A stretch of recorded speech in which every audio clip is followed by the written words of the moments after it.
그리스도의 향기란 제목을 가지고 은혜를 삼목고자 합니다. 하나님은 우리에게 복음을 드러나게 하려고 이 세상에 보내셨습니다. 뿐만 아니라 복음을 전하게 하기 위해서 우리 앞에 문을 여신다라고 했습니다. 첫째로 생각할 것은 바울 앞에 주 안에서 열린 문을 주셨다라고 오늘 본문 말씀에서 12절 13절에 말씀합니다. 내가 그리스도의 복음을 위하여 드로아의 이름에 주 안에서 문이 내게 열렸으되 라고 있습니다. 열린 문을 주었단 말이에요. 계시록에도 볼 것 같은 면은 열린 문이라는 말이 나옵니다. 투라라는 말이 문이라는 말이래요. 그래서 게이트도. 그래서 하나님은 예수 믿는 사람들에게 기회의 문을 여십니다. 복의 문을 여시는 것입니다. 사람은 이 기회를 따라서 일해야 되거든요. 그러기 위해서는 기회를 잡아야 됩니다. 기회는 앞머리는 없대요. 뒷머리는 없대요. 참 앞에만 머리카락이 있고 뒤에는 없다는 신화의 얘기가 있어요. 그래서 앞에 올 때 팍 잡아야 되는데 뒤에 조금 지나간 다음에 뒷구덩이를 잡으려고 하면 그 머리카락이 없어서 못 잡는데요. 그런 얘기가 있어요. 예수 안에 사는 사람들에게도 기회의 문이 열리기를 축원합니다. 그러기 위해서 기회를 잡을 수 해야 되겠죠. 이 사람은 기회를 따라서 일해야 되기 때문입니다. 그래서 기회가 오면 기다리다가 결단을 내리고 나아가서 일을 시작해야 되는 것이죠. 그렇게 기회를 주심으로 주님께서 우리들 앞에 사역의 문을 여십니다. 일거리를 주신다는 말씀이에요. 직장으로도 주시고 사업거리도 주시고 구멍가게도 하게 하시고 또는 교육자 일을 하기도 하시고 또는 복음도 전하게 하시고 무슨 축복된 길을 주님께서 여시는 거예요. 문이 열리지를 않으면 일이 안 돼요.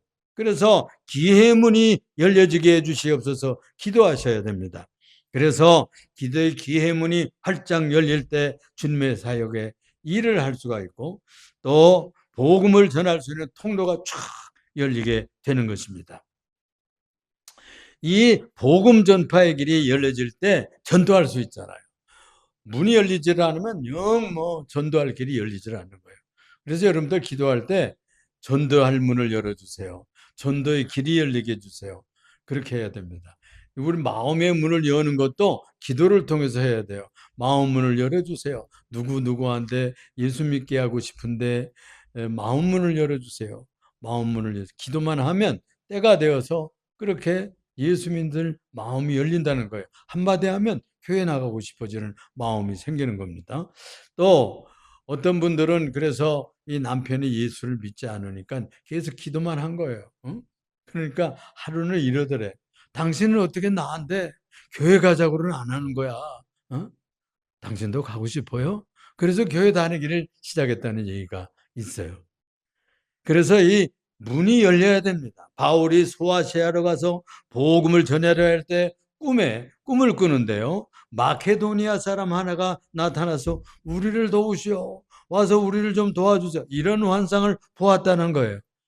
자기는 지금 소아시아로 가서 아시아 사람들 얼굴이 황인적인 자기 얼굴 색깔과 같은 사람들에게 복음을 전하려고 하는데 하나님께서는 거기로 가지를 말고 저 얼굴이 흰 유럽 사람 마케도니아 지역으로 나아가라 이렇게 계시하는 것으로 받고 방향을 바꿨던 것입니다. 이 전향이 유럽의 복음이 번창하는 기회를 가져왔던 것입니다. 고린도전서 16장 6절에 9절에 보면 이런 말씀이 있어요. 내게 광대하고 유효한 문이 열렸으나 광대하고 효과적인 문이 쫙 열렸지만 방해들이 많았어요. 문이 열렸어도. 골로새서 4장 3절에는 말씀을 전할 문을 열어주사 중보 기도를 부탁하고 있는 것입니다. 하나님의 역사는 이 문을 여심으로 시작이 되시는 겁니다. 복의 문을 열어주시기를 기도하세요. 또 아이들도 또 청소년들도 지혜의 문을 열어주세요. 그렇게 기도해야 돼요. 또 여러분들이 영안을 열어주세요. 믿음의 문을 열어주세요. 그렇게 문을 열어달라고 기도하시길 바랍니다. 이 문이 주 안에서 열렸다 그랬습니다. 주 안에서 예수님 안에서 세상 사단과 어둠의 세력과 세속적인 그런 불의에서 문 열려봤자 그건 우리에게 유익을 주지를 못해요. 오히려 그것 때문에 망할 수도 있고 그것 때문에 안 될 수도 있어요. 여기서 엔큐리오라고 하는 주 안에서, 예수님 주권 아래서 열려야 주님이 보호하시는 그 문이 열리게 되는 겁니다. 선교의 문은 그래서 사람이 여는 것이 아니고 주님께서 여십니다. 전도하러 가고 싶을 때에도 한 가정의 문이 열리는 것도 주님이 여시는 것입니다.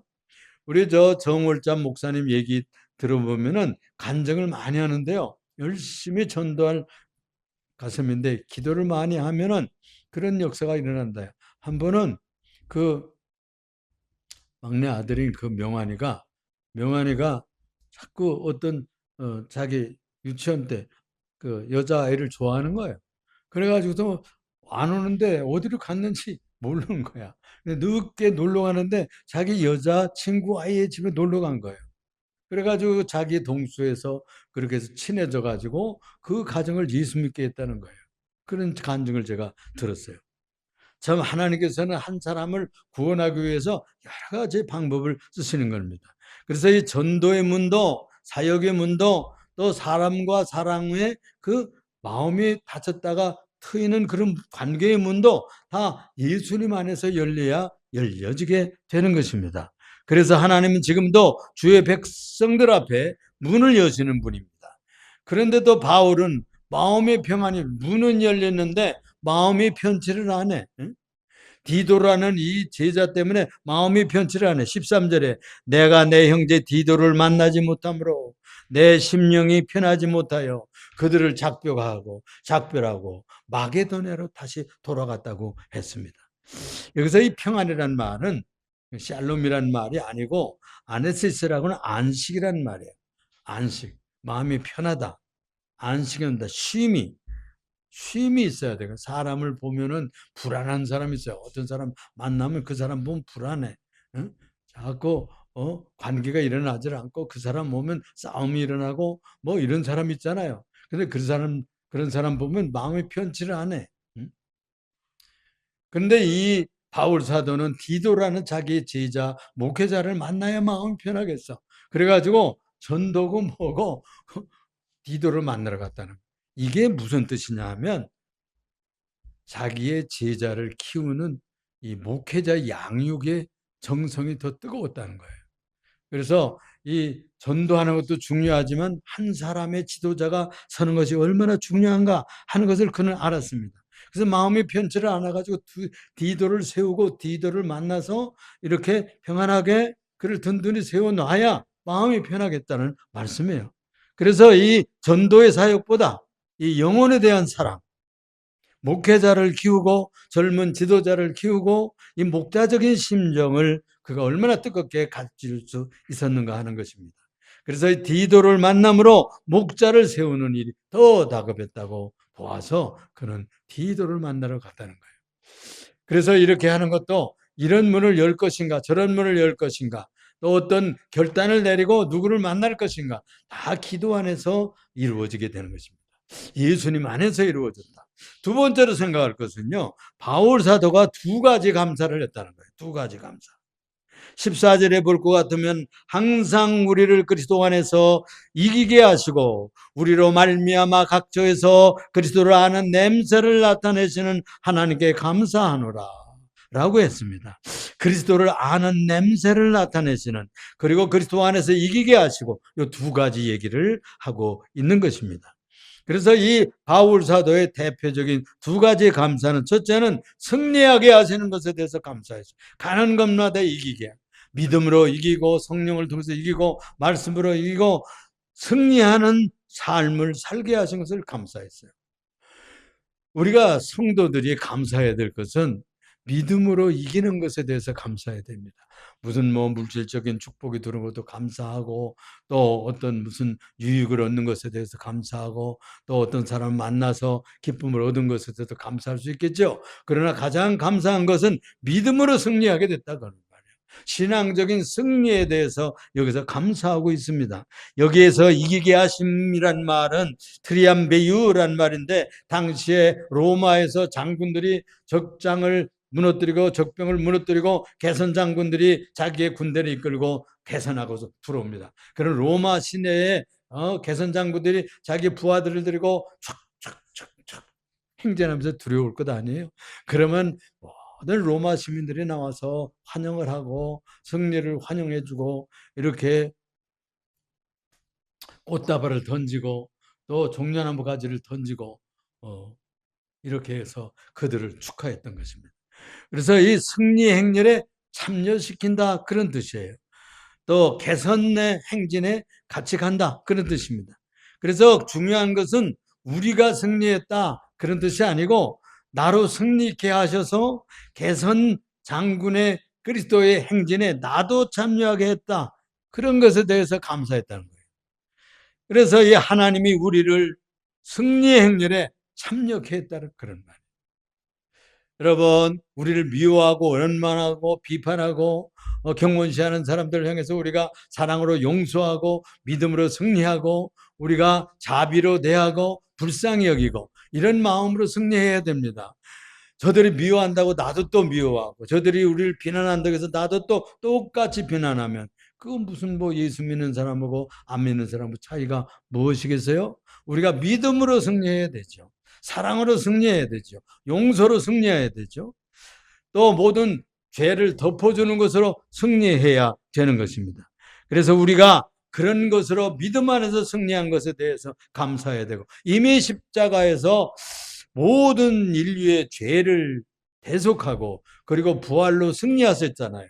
주님이 앞장서서 대장 예수로 우리 앞장서서 부활의 첫 장군으로 승리하신 그분의 뒤를 따라가는 우리들은 그분이 승리했기 때문에 우리도 조그만 믿음으로 승리함으로 그 승리의 개선 장군의 뒤를 따라 승리하게 되는 것입니다. 참여하게 되는 것입니다. 그렇습니다. 우리는 그 승리에 참여한 자들이죠. 우리가 아무리 환경이 어려워도 또 사역이 좀 힘들다 할지라도 가정생활이 쉬운 생활이 없지요. 어떤 가문에 시집을 가서 살면 그 가문이 내가 살던 친정하고 다릅니다. 전통도 다르고 음식도 다르고 된장 맛도 달라. 모든 손님을 예우하는 방법도 다르고 다 달라. 그런데 그 가문에 들어가서 여주인이 되기까지 그게 쉽겠습니까? 그렇죠? 시어머니한테 인정받고 또 시댁에 인정받고 신랑의 신뢰를 받고 그렇게 여주인이 되기까지는 한 세월이 걸립니다. 눈물도 많이 흘리고 그렇죠? 또 사위 노릇을 하는 것도 쉽지를 않아요. 또 어떤 회사에 들어가서 사원으로서 봉사하고 순종하는 것도 쉽지를 않습니다. 그래서 이 아무리 환경이 어렵다 할지라도 또는 사역이 힘들다 해도 눈물이 날 그런 일이 있어도 성도는 패배자가 아니라 이미 승리하신 그리스도의 뒤를 가는 승리자들이라는 말씀입니다. 그리스도의 승리에 이미 승리한 승리의 옷을 입고 참여한 사람들이에요. 그래서 바울 사도가 감사하는 것이죠. 우리로 승리하게 하시는, 이기게 하시는 이에게 감사한다라고 했습니다. 또 하나는 그리스도를 아는 향기를 나타내게 된 것을 감사한다. 우리가 가는 곳마다 어떤 냄새를 피우는 것입니까? 그리스도를 아는 냄새를 피운다 그런 말이에요. 여기서 안다는 말은 그노시스란 말이에요. 지식, knowledge 영어로는. 그래서 지식, 예수님을 알고 예수님을 만나고 예수님을 배우고 예수님을 믿는 그런 냄새, 향기, 오스메라고 하는 이 향기를 피우게 됩니다. 또 향내를 피우게 되는 것입니다. 어떤 냄새가 나게 되는 것입니다. 예수쟁이라고 하는 세상 사람들은 예수쟁이구만. 또 정직하게 살고 바른 얘기하고 또 어떤 얘기를 하면은 뭐 그런 짓하는 하지만 예수 믿는 사람들은 달라. 이렇게 차별을 느껴야 되는 것이죠. 그래서 이 예수 아는 지식의 향기가 드러나야 되게 되는 겁니다. 바울 사도는 그래서 복음을 통해 가지고 구원의 진리를 향기로 표현을 했어요.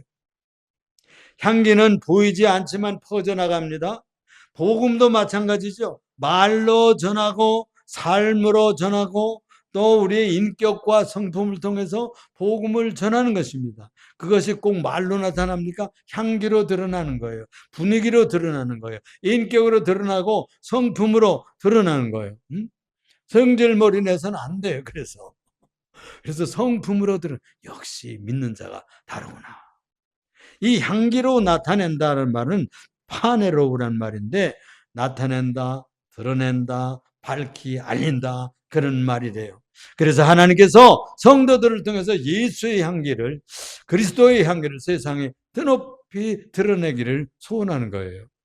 여러분은 어떤 가문에 시집을 보내고 어떤 동네로 이사를 가게 하고 또 어떤 사업을 하게 하고 이렇게 할 때 우리 예수 믿는 향기가 나를 통해서 드러나도록, 믿는 사람이 다르구나 하는 것을 알게 하는 것이죠. 그렇습니다. 세 번째로는요, 그래서 우리는 그리스도의 향기입니다. 15절 16절에 그렇게 말씀하고 있어요. 15절에 보니까 우리는 구원받은 자들에게나 망하는 자들에게나 하나님 앞에서 그리스도의 향기니 그랬어요. 다시 앞에 냄새라는 말을 그리스도의 향기라는 말로 바꿔서 우리는 하나님 앞에서 그리스도의 향기니 그랬어요. 하나님께서 우리를 향기로운 존재로 세상에 보낸 것입니다. 그래서 그리스도의 향기라는 이 말은 유오디아라, 향기라는 말이 유오디아라 그런 뜻이에요. 그 갈라디아 교회도 유오디아라는 여성도가 있었어요. 예, 좋은 향기란 말이에요. 받으실 만한 향기, 제물의 향기로 번역되는 그런 말입니다. 아름다운 향기. 그래서 레위기에 볼 것 같으면은 송아지를 잡아서 이렇게 번제를 드리고 기름을 드리고 또 어떤 때는 포도주를 드리고 소금을 뿌리고 이렇게 해서 제사하는 방법을 통해서 그것이 향기가 된다. 하나님 앞에 향기가 된다. 그랬어요. 그런 것처럼 우리들의 삶 자체가, 인격 자체가 향기가 돼야 되는 것이죠. 그러므로 기뻐하시는 향기처럼, 제물의 향기처럼 우리를 세상에 보낸 것입니다. 16절에 보니까 상반절에 이 사람에게는 사망으로부터 사망에 이르는 냄새요. 그래서 그런데 이 냄새, 그리스도의 복음의 향기가요, 어떤 사람에게는 생명의 향기가 아니야. 죽음의 향기야. 사망에서부터 사망에 이르는 냄새가 됩니다. 왜 그런 거 아닌 그리스도의 복음의 향기를 가지고 나아갑니다. 우리가 말로도 복음을 전하고 우리의 인격으로도 복음을 전하고 진리를 전하고 사랑을 전하면 이 사람들 믿질 않아. 거부해, 거절해. 그러면 그것이 결정적으로 그들에게는, 우리에게는 생명의 향기요, 우리들에게는 구원의 향기요, 부활의 향기지만 그들은 죽는 일이 되는 거예요. 사망의 결정적인 사건이 되는 거예요. 왜? 믿지 않았기 때문에. 예수를 믿으면, 영접하면 그들은 향기로운 생명의 향기가 되지만 예수를 거절하면 그날부터 그는 죽음의 향기가 되는 거예요. 죽음의 냄새가 되는 겁니다. 십자가를 몰랐다면 모르겠는데 십자가를 전하고 복음을 전했는데도 불구하고 그 영생의 향기를 알지 못하면 비극이 오게 되는 것이죠. 사나토스란 말인데 이 사망은 죽음, 멸망, 영적인 사망 그런 뜻이에요. 그러니까 이 복음을 거부하는 사람들에게는 그 향기가 오히려 사망으로 가는 안내 냄새가 되는 거예요. 심판의 냄새가 되는 거예요. 복음은 같은 십자가 구원의 능력으로 동일하지만, 부활의 진리로 동일하지만, 영생의 복음으로 동일하지만 불신자들에게는 사망의 심판으로 나타나게 되는 거예요. 믿지 않기 때문에, 영접하지 않기 때문에. 16절 하반절에 보니까 이런 말씀을 합니다. 저 사람에게는 생명으로부터 생명에 이르는 냄새라 누가 이 일을 감당하리요? 라고 했습니다. 이 생명이라는 말은 제가 가끔 얘기하듯이 조이라는 말이에요. 영생의 생명. 우리가 코끝에 있는 숨은 푸시케라고 그래요. 그리스 말로. 이 숨 거두면 우리 인간은 죽습니다. 그런데 주님께서 우리들에게, 예수 믿는 이들에게 죽지 않을 영생하는 조회라는 생명을 주었어요. 그걸 중생했다고 그랬어요. 물과 성령으로 중생한 생명이 우리들 속에 온다는 거예요. 예수님이 주시는 선물입니다. 예수 믿는 자에게 주시는 생명이에요. 물과 성령으로 거듭나지 아니하면 하나님 나라를 볼 수도 없고 갈 수도 없다고 예수님이 니고데모에게 가르쳐준 중생의 진리입니다. 이 중생의 진리를 통해서 우리가 예수의 생명이 우리들에게 들어왔거든요. 그 생명이 쪼이라는 생명이에요. 그래서 생명을 받으면 생명에서 더 풍성한 생명이 이루는 영생의 생명에 이르게 된다는 진리입니다. 그러므로 하나님의 생명, 영원한 생명, 복음을 믿는 자들에게 주시는 생명, 그 향기를 가지고 우리가 영생하게 되는 복을 받게 됩니다. 그렇습니다. 이 생명으로부터 오는 생명에 이르는 더 풍성한 생명을 영생이라고 해석할 수가 있습니다. 영원한 생명이죠. 예수님의 향기 있는 곳에는 그래서 회복이 나오고 죽은 자는 살아나고 병든 자는 낫게 되고요. 불신자는 신자가 되고요. 예수 복음을 영접하면 죽음에서 생명으로 옮겼느니라 그랬어요. 사망에서 생명으로 옮겼느니라. 요한복음 5장에 나오는 말씀입니다. 예수의 향기가 있는 생명의 향기가 있는 곳에 회복과 구원이 있고 새 생명이 오게 되는 것입니다. 우리 사랑하는 성도 여러분, 하나님은 우리 앞에 복음의 문을 여시는 분이시죠. 그래서 잘 되고 못 되는 문을 여실 수 있는 분이에요. 우리를 그리스도의 승리에 참여케 하시는 분입니다. 내가 승리하지 않았는데 주님의 승리를 믿기만 하면 내 승리가 되는 거예요. 또 우리들이 조그만 승리를 했는데도 불구하고 하나님의 아들 예수 그리스도의 승리의 그 개선장군의 그 행렬에 참여하도록 축복하시는 것입니다. 우리를 세상에서 그리스도의 향기로 보내시는 분이시기도 합니다. 우리를 가문에 보내고 어떤 동네에 이사 보내고 어떤 교회에 보내고 또 누구에게 만나게 할 때 우리를 예수의 향기로 보내는 사람으로 보내는 거예요. 그러므로 친구를 만나도 예수 믿는 사람의 향기를 내시기 바랍니다. 예수 믿는 사람의 특징은 뭐예요? 인테그리티, 진실성이 있어요. 진실성. 대화에도 보면 이 사람이 내 마음에 나와 같이 대화를 진실로 하려고 하는지 눈동자를 보면 알잖아요. 만나보면 알아요. 응? 다 느낍니다. 그래서 예수 믿는 사람은 신실한 사람이 돼요. 누구한테나. 믿을 만한 사람을 그런 품격을 드러내야 돼요. 예수 믿고 그리스도를 모신 사람은 그런 신실성, 참된 모습이 그에게 있어서 그 향기가 나는 거예요. 예수님을 억지로 나타내기를 애쓰기보다는 날마다 주님과 동행하고 주님의 말씀을 듣고 또 기도 생활하면 어떻게 될까요? 그 기도 가운데 머물면 주님 성품이 차츰차츰 스며든다는 거예요. 주님의 사랑이 자연스럽게 내 삶에 배어 들어온다는 겁니다. 그래서 수년 예수를 믿고 교회 다니면서 또 설교를 듣고 성경 읽기를 하잖아요. 우리가 지금 우리 권사님들도 와서 저걸 아침에 붙이더라고. 그 성경 읽기를 하면 그 말씀이 우리들의 양심의 배입니다. 우리의 인품에 스며들게 되는 것이죠. 그때 사람들은 우리의 말을 듣고 우리의 행위를 볼 때 다르구나. 예수님의 향기가 나는구나. 정직한 모습이 드러나는구나. 이 사람은 진실한 모양이다. 참된 사람이다. 이 사람은 좀 믿어도 되겠네. 이런 느낌이 확 오게 되는 것입니다. 그걸 뭐 나는 진실한 사람입니다. 나는 정직한 사람이에요. 이렇게 표현하지 않아도 그 상대가 느끼게 되는 것입니다. 그 향수 가게에 늘 출퇴근하는 남편이 있었는데 이 사람이 퇴근하고 들어오면 아내가 그런다는 거예요. 당신은 늘 향기가 나요. 그런다는 거예요. 그랬다는 거예요. 그렇지 않겠어요? 거기에 향수 가게 가서 일을 하니까 자기도 모르게 하루 종일 거기에 머물다 보니까 옷에도 배이고 몸에도 배이고 이래가지고 향기가 나는 거예요. 어딜 가도 향기가 나. 응? 그렇듯이 성도는 그리스도 안에서 살 때 자연스럽게 향기가 풍기고 나고 또 다른 사람들이 느끼게 되는 거예요. 향기는 외치지를 않는다는 소리를 지르지 않는다는 거예요. 그러나 가장 멀리까지 전해집니다. 주님 향기도 마찬가지죠. 예수 믿는 이들의 향기도 마찬가지죠. 삶이 예수님으로 가득 채워지고 말씀으로 가득 채워지고 찬송으로 가득 채워지고 기도로 가득 채워지면 예수님 만났던 향기가 자연스럽게 풍겨나게 된다는 거예요. 사람들은 말보다 먼저 그 향기를 맡게 될 것이다 라고 했습니다.